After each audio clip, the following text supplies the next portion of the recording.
नमस्कार.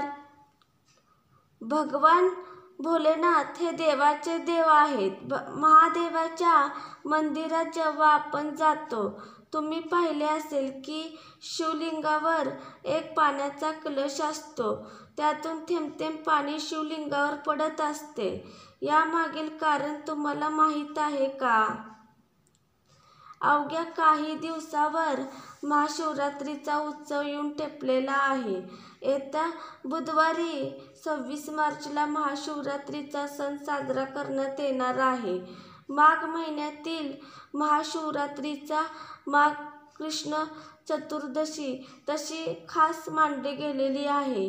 या तिथीला महादेवाने तांडव नृत्य केले होते, असे एका शास्त्रात सांगण्यात आलेले आहे की उत्तर भारतात हाच दिवस फाल्गुन महिन्यातील असून या सणाला भक्तगण उपवास करतात आणि रात्रभर शंकराची आराधना करण्यात मग्नही असतात.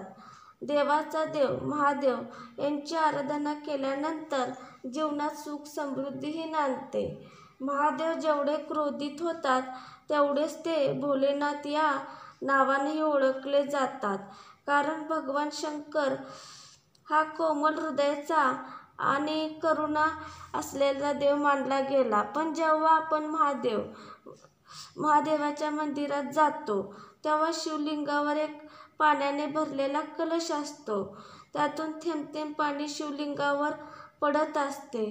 यामागील रहस्य माहीत आहे का तुम्हाला? धार्मिक शास्त्रानुसार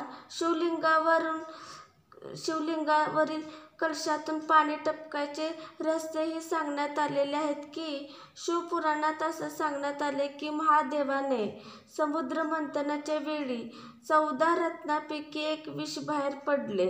भगवान शिवाने ते विष प्याले. त्यांचे डोकं आणि घसा गरम झाले होते. त्यानंतर महादेवाला थंड करण्यासाठी त्यांच्यासाठी पाणी टाकण्यात आलं होतं. त्यामुळे महादेवांना थोडा आराम मिळाला होता. तेव्हापासून महादेवाला जलाभिषेक खूप आवडू लागला, असं शिवपुराणात सांगण्यात आलंय. त्यामुळे धर्मशास्त्रात शिवलिंगावर जलाभिषेक करणे शुभ मानले गेले आहे.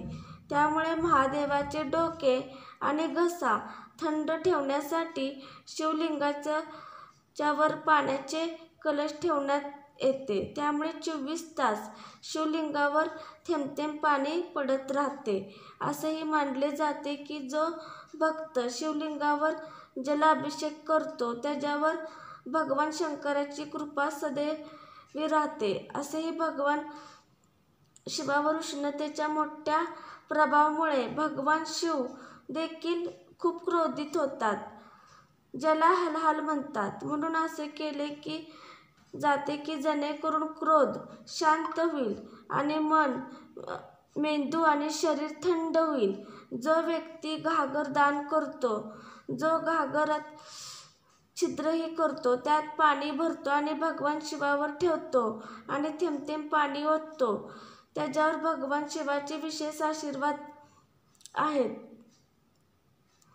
भगवान शिव प्रसन्न होतात आणि त्यांच्या संपूर्ण कुटुंबाचे रक्षणही होते आणि त्यांच्या सर्व वाईट कृत्याची क्षमाही होते.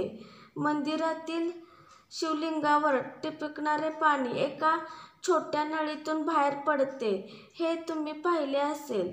या नळीला जलधारी असे म्हणतात.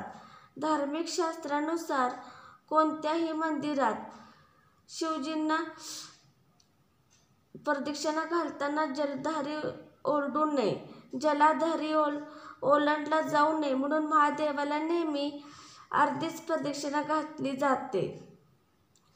माझा व्हिडिओ आवडला असला तर लाईक व शेअर व कमेंट व सबस्क्राईब करा.